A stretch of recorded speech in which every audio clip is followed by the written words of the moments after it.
Let me reiterate that we will take all allegations of crime seriously and trigger our security service investigative machinery to go after criminals, no matter who they are.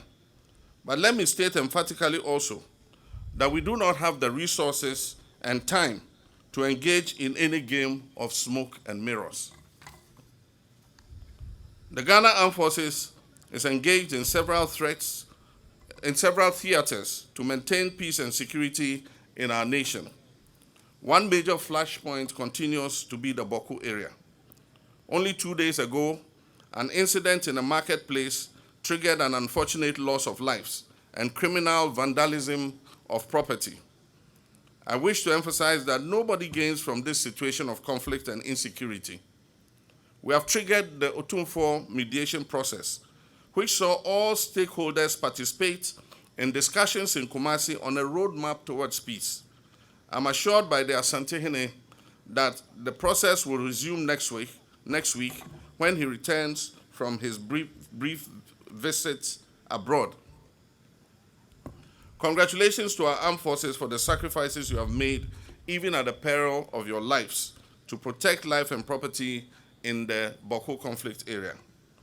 We need the cooperation of all to restore peace in Bawku and its environs. And I entreat all sides to embrace peace as we dialogue to resolve this age-old dispute. Distinguished guests, our sub-region is affected by the scourge of terrorism. Terrorist attacks close to our northern border have become a regular feature. Ghana is also not immune from the influence and effects of the complex challenges posed by the global security environment. This is because globally non-state security actors are becoming, or in some instances, have already become central and pivotal. This situation requires a comprehensive approach to state security, and one cannot underestimate the importance of active participation of all our citizens in the security and stability of our state.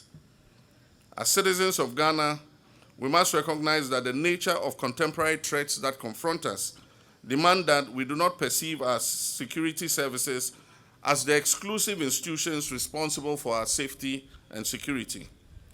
The complementary roles of individuals, organizations, and the government in national security is of critical importance.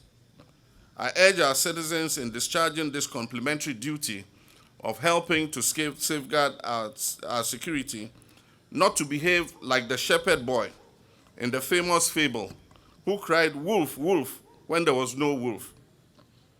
If we behave like that boy, either for partisan or parochial interest, we distract the attention of our security services from focusing on their critical job of keeping us safe.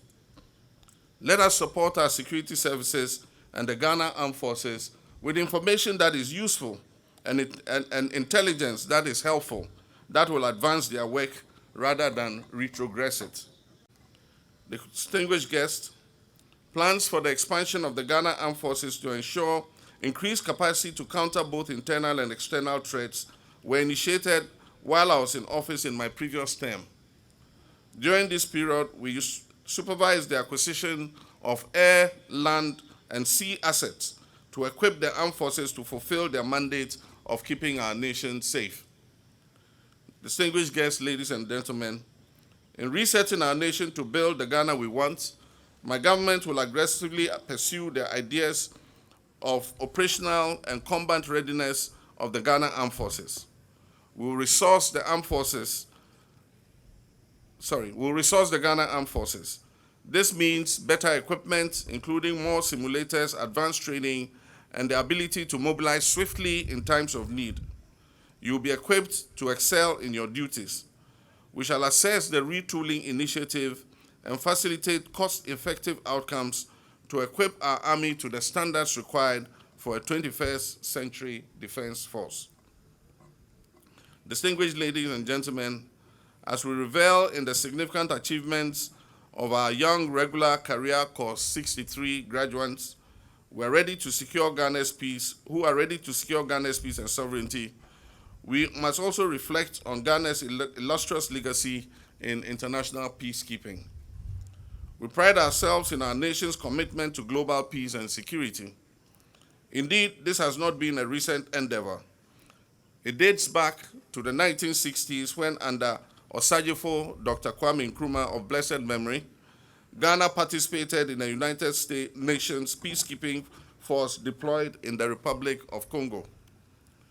Today, I pay profound tribute to the Ghanaian military martyrs who made the ultimate sacrifice in the Congo and other places. To our graduating cadets, you are being commissioned at a time when the sub-region is facing security threats. These threats have the tendency to erode our collective security gains. I encourage you to remain resolute and committed as you work very hard to improve on the legacy left by your predecessors. Embrace that legacy and carry it forward with pride. Under my watch as the Commander-in-Chief of the Ghana Armed Forces, merit-based promotions hinged on competence and not connections will be the norm and not the exception. We will also expand opportunities for non-commissioned officers, NCOs, to access officer cadet training.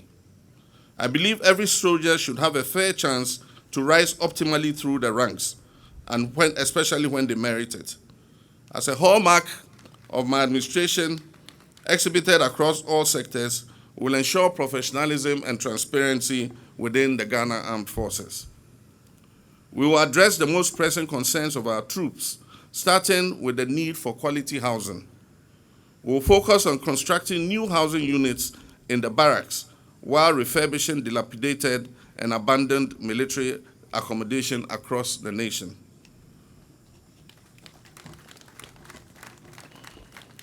We believe that no service personnel should have to endure substandard living conditions.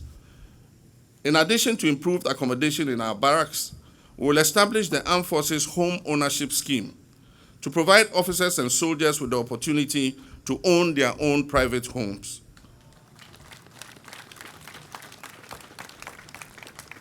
This will provide our military families with the comfort and security that they deserve.